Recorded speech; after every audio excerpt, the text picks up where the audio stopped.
Il y a eu beaucoup de journalisme accablant, y compris de la part de Max Blumenthal lui-même, sur l'affaire Charlie Kirk impliquant Israël, avec notamment des déclarations sévères de Bill Ackman, un important lobbyiste pro-israélien basé aux États-Unis et multimilliardaire.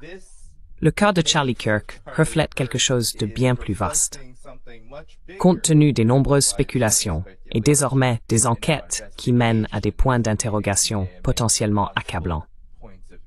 Quelle est donc votre réaction à ce sujet, au vu de votre audience, de votre analyse de la région et de votre expérience en diplomatie? Car Israël a également rencontré de nombreux problèmes récemment dans ce domaine.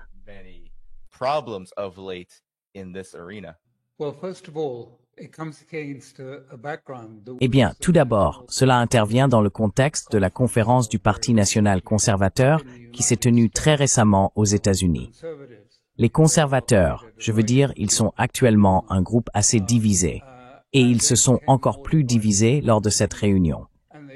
Ils se sont opposés de manière tranchée entre ceux qui soutiennent Israël et qui se sont plaints amèrement de ceux qui pensaient qu'on pouvait, si l'on veut, être America First, sans soutenir Israël. Et puis, il y avait un groupe très véhément, des propos très marquants venant du rédacteur en chef de The American Conservative, qui disait « Qu'est-ce que vous voulez dire par là, bon sang ?»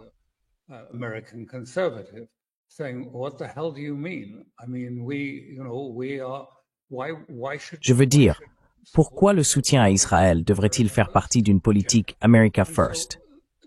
Il y avait donc déjà une fracture, une fissure assez importante qui s'ouvrait du côté républicain. Et il y avait d'autres personnes dans le monde. Des attaques ont bien sûr été lancées contre ceux qui soutenaient cette position, Tucker Carlson et d'autres, Steve Bannon, etc., qui étaient présents. Et même si nous n'avons toujours pas beaucoup de détails sur ce qui s'est réellement passé avec ce meurtre, je veux dire, étonnamment, après tout ce temps, cela reste une énigme enveloppée dans un mystère. Cela devient de plus en plus étrange au fil du temps. Donc vous savez, il est difficile d'être catégorique à ce sujet.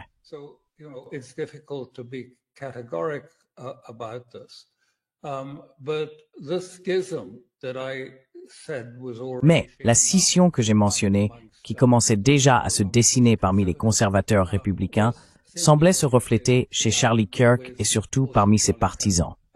Cela a bien sûr été au centre de l'attention.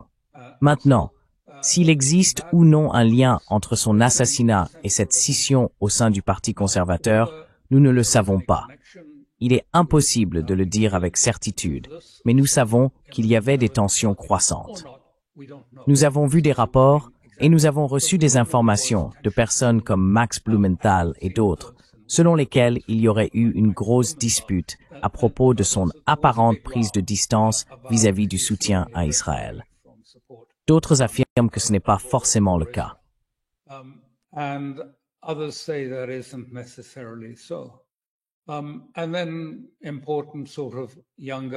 Et puis, des membres importants et relativement jeunes du groupe MAGA, comme Nick Fuentes, ont soulevé de nombreuses questions sur l'absence de certains détails, sur le fait que l'affaire est très obscure, et ils exigent que ces informations soient rendues publiques.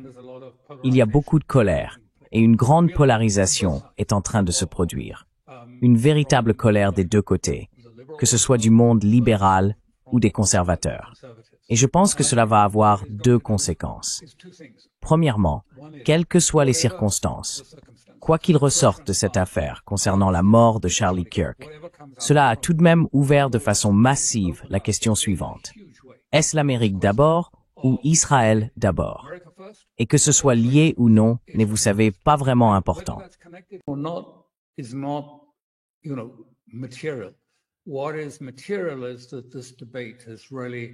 Ce qui est important, c'est que ce débat a vraiment pris de l'ampleur, en grande partie grâce à des commentateurs qui ont apporté de plus en plus, si l'on veut, de contexte aux événements. Donc, même si cela ne donne finalement pas grand-chose, et c'est malheureusement l'histoire de beaucoup de ces affaires, où l'on pense que des preuves, des informations ou de nouveaux faits vont émerger, peut-être que ce ne sera pas le cas. Mais malgré tout, les choses évoluent. Il n'est donc pas étonnant que certains Israéliens aient pu être très inquiets à ce sujet, car ces jeunes Américains bénéficient d'un large soutien sur le terrain. Ce sont aussi des personnes issues d'un milieu traditionnel et religieux qui ont des convictions fortes à ce sujet.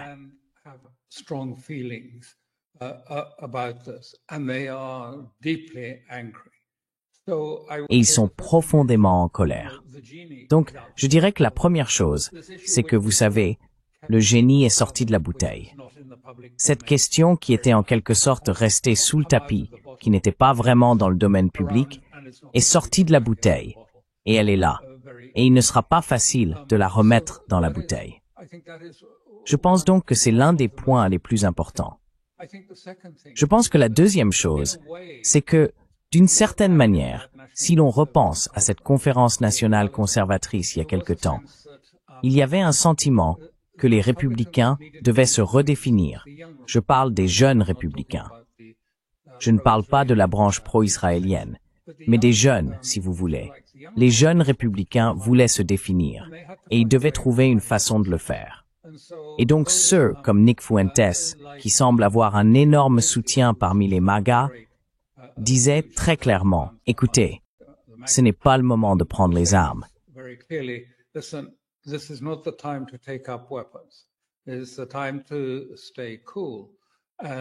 C'est le moment de garder son calme.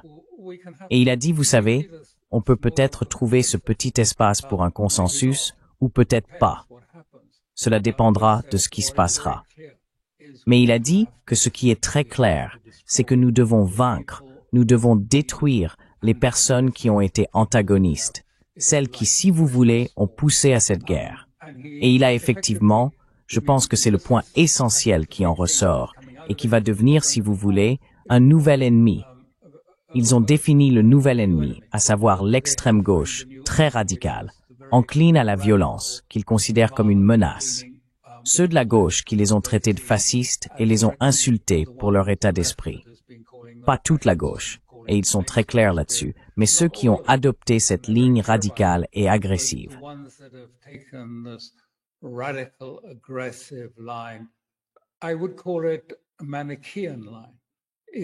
J'appellerais cela une ligne manichéenne, au sens de manichéen, c'est tout noir ou blanc, sombre ou lumineux. Il n'y a rien entre les deux. Et je pense que nous allons voir une approche beaucoup plus manichéenne de la part des républicains. Et cela va avoir un effet profond. Pourquoi est-ce si important? Et alors si les jeunes changent? Ça compte beaucoup parce qu'en réalité, vous savez, ce sont ces personnes. Nous avons entendu parler de tous ces autres qui étaient à la Convention nationale conservatrice, certains des grands donateurs, les donateurs juifs, qui appellent à soutenir, disant qu'il est insensé de se couper de ce qui se passe au Moyen-Orient. Mais le fait est qu'Israël dépend des États-Unis.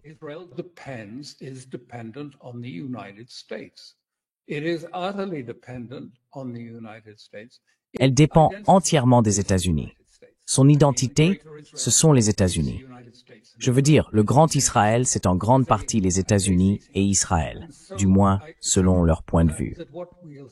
Donc je pense que ce que nous verrons, c'est qu'à un moment donné, Netanyahou et certains autres dirigeants en Israël, un Israël très divisé, commenceront à lever la tête et à regarder autour d'eux.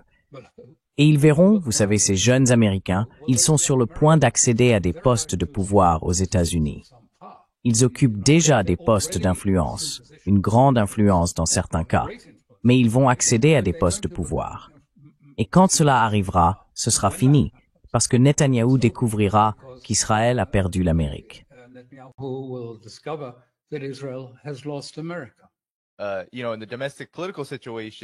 Vous savez, dans la situation politique intérieure des États-Unis, du côté du Parti démocrate, il y a une grande base de personnes qui ne soutiennent même plus vraiment les démocrates. Je veux dire, leur taux d'approbation est tellement bas. Et la question d'Israël est un sujet majeur qui a alimenté cela. C'est une des grandes raisons pour lesquelles Donald Trump a gagné en 2024. Mais cette base est désormais inaccessible à Israël parce que la grande majorité d'entre eux considèrent Israël comme génocidaire et s'opposent à ce qu'Israël fait à Gaza et ailleurs.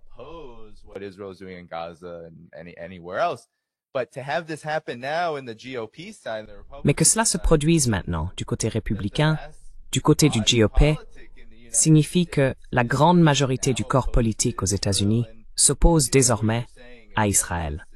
Et il semble que ce que vous dites, c'est que cela va littéralement mener à l'isolement et que cela aura des conséquences. Quelle sorte de conséquences pensez-vous que cela entraînera, Alastair? Parce qu'en ce moment, beaucoup de gens regardent et voient Israël agir de manière incontrôlée, faisant tout son possible pour mener et commettre autant de brutalité que possible afin d'atteindre ses anciens objectifs, ou du moins ses soi-disant objectifs déclarés.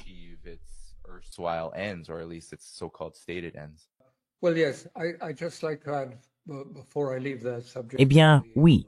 J'aimerais simplement ajouter, avant de quitter le sujet des républicains, qu'une chose assez frappante est que les jeunes sont très religieux, vraiment très religieux. Et donc, d'une certaine manière, on assiste à une sorte de conflit eschatologique, si l'on veut, qui émerge.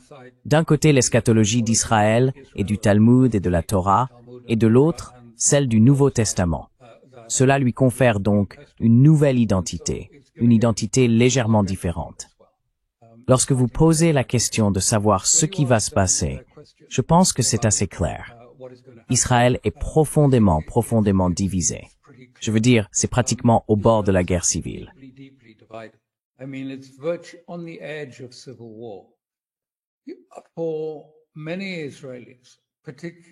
Pour de nombreux Israéliens, en particulier les plus laïcs, européens et libéraux, ceux que l'on rencontre davantage à Tel Aviv et Herzliya, ces personnes sont vraiment venues en Israël non pas pour participer à ce que Smotrich a qualifié de guerre de conquête et de restauration d'Israël. Ils sont venus pour la sécurité. Ils quittaient l'Europe parce qu'ils ne s'y sentaient pas en sécurité. Et ils sont venus en Israël comme dans un lieu sûr, un endroit où ils pensaient être protégés. Aujourd'hui, cela n'existe plus.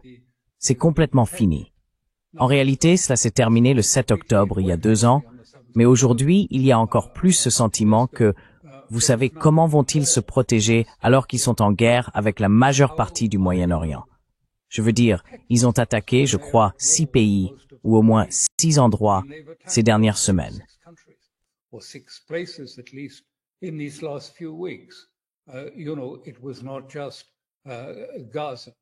Vous savez, il ne s'agissait pas seulement de Gaza et de la Cisjordanie, mais aussi de la Syrie, du Liban, du Yémen et de Tunis. Je veux dire, tout cela, c'est une sorte d'approche de Maelstrom, si vous voulez, la loi de la jungle. Et ce que je pense que nous voyons, ce qui est si important, c'est qu'Israël abandonne effectivement toutes les normes de la politique, pas seulement les normes, mais aussi les lois et les institutions qui régulent la politique internationale. Et bien sûr, il rejette également la Charte des Nations Unies. C'est vraiment une destruction délibérée de la structure internationale. Si vous voulez, une destruction délibérée pour leur donner la liberté de faire ce qu'ils veulent, où ils veulent, quand ils veulent, par la force militaire. Et donc, cela a été tout à fait délibéré.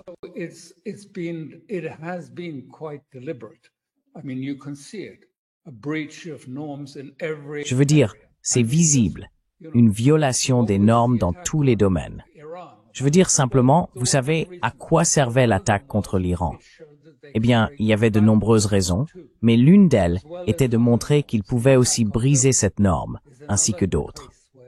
L'attaque contre Doha est un autre exemple où ils ont dit « Non, aucun de ces anciens accords n'existe plus, ils sont rompus, nous ne les acceptons pas, nous ne les respectons pas, c'est la loi de la jungle qui prévaut désormais, et nous gagnerons parce que nous sommes malins et que nous avons une force militaire efficace capable de s'imposer aux autres États. » Voilà où ils en sont arrivés, dans l'hypothèse qu'ils peuvent finalement l'emporter.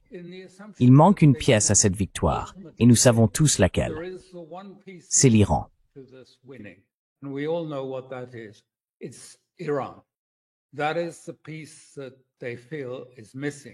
C'est cet élément qu'ils estiment manquer. L'Iran doit, si vous voulez, être normalisé d'une manière ou d'une autre, ou bien balkanisé et transformé en une guerre à la syrienne, avec des groupes disparates et rivaux qui s'entretuent et se combattent. Je veux dire, cela a toujours été la norme il y a longtemps. Même Ben Gourion en parlait. Le désir de voir la région se battre contre elle-même, car ainsi elle serait affaiblie. Et comparé à Israël, Israël serait plus fort.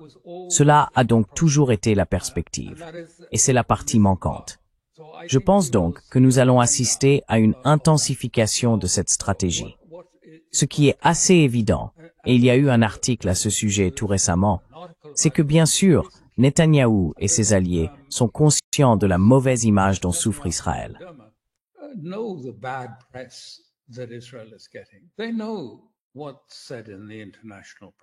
Ils savent ce qui se dit dans la presse internationale. Ils savent qu'ils ont largement perdu le soutien international.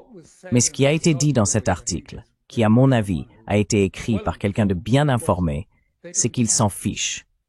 Netanyahou et ses collègues ne sont pas préoccupés. Pourquoi ne le sont-ils pas? Ils devraient l'être. Pourquoi ne le sont-ils pas? Pour une raison, et cette raison s'appelle M. Trump. Et ils le disent très clairement. Tant que nous avons Trump, nous nous fichons complètement de ce que le monde dit de nous. Ils peuvent dire ce qu'ils veulent, nous avons Trump. Et c'est leur réponse à cette question.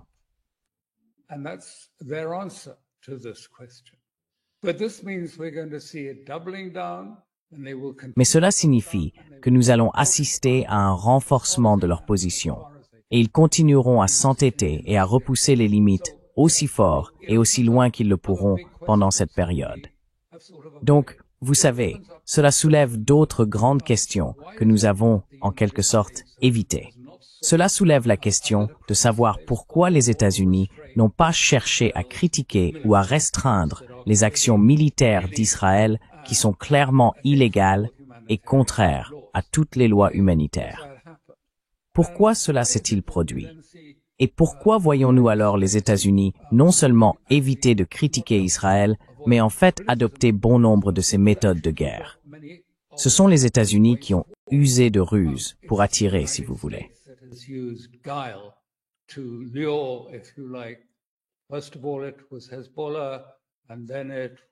Tout d'abord, c'était le Hezbollah, puis l'Iran, puis le Hamas à Doha, dans une situation où ils étaient tous réunis pour une décapitation collective de la direction. Ce sont les États-Unis qui ont soutenu, si l'on veut, la décapitation elle-même au Yémen. C'était l'Amérique qui soutenait, disant qu'il voulait, je crois que c'était Hadi qui a dit très clairement, vous savez, notre objectif au Yémen est de décapiter la direction. Ce sont là des changements très significatifs dans la sphère de la politique étrangère mondiale. Et bien sûr, maintenant, nous observons ce qui se passe au large du Venezuela. Ces bateaux qui sont attaqués et ceux qui sont à bord sont vaporisés.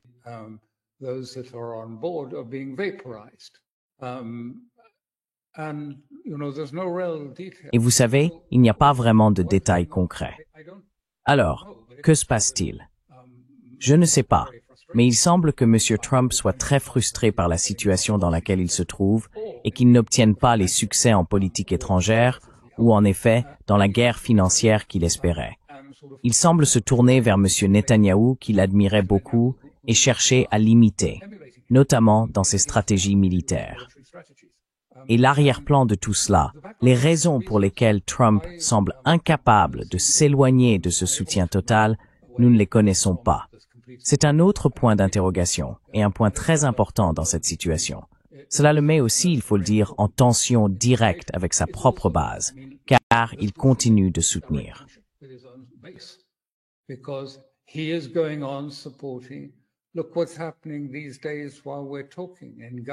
Regardez ce qui se passe en ce moment même pendant que nous parlons, à Gaza. Je veux dire la destruction pure et simple, les tueries, tout cela. Cela le met directement en conflit avec sa propre base. Et nous savons que Trump a dit à Netanyahou, « Vous savez, nous perdons les jeunes.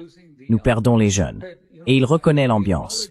Il dit, « On le voit, vous perdez aussi le Congrès. » Et Dermer et Netanyahou sourient simplement et disent, « Oui, c'est vrai, ils sont sûrs d'avoir Trump pour une raison ou une autre. » Donc cela change les politiques occidentales, ou du moins certainement américaines, et dans une certaine mesure européenne, moins, mais tout de même européennes.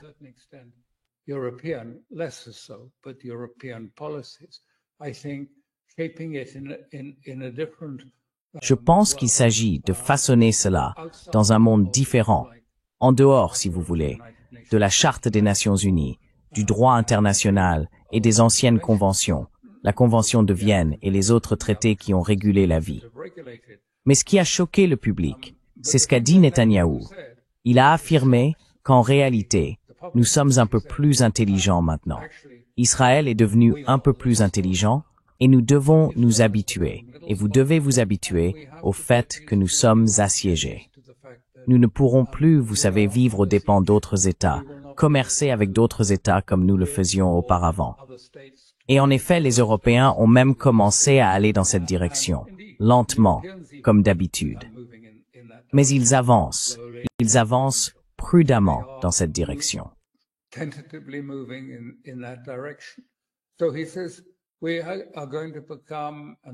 Donc il dit que nous allons devenir une autarcie et que nous allons devenir autosuffisants en équipement militaire. Mais qu'est-ce que cela signifie? Combien d'argent devront-ils dépenser pour y parvenir? Je ne pense même pas qu'il soit possible d'être autosuffisant en matière de défense aérienne.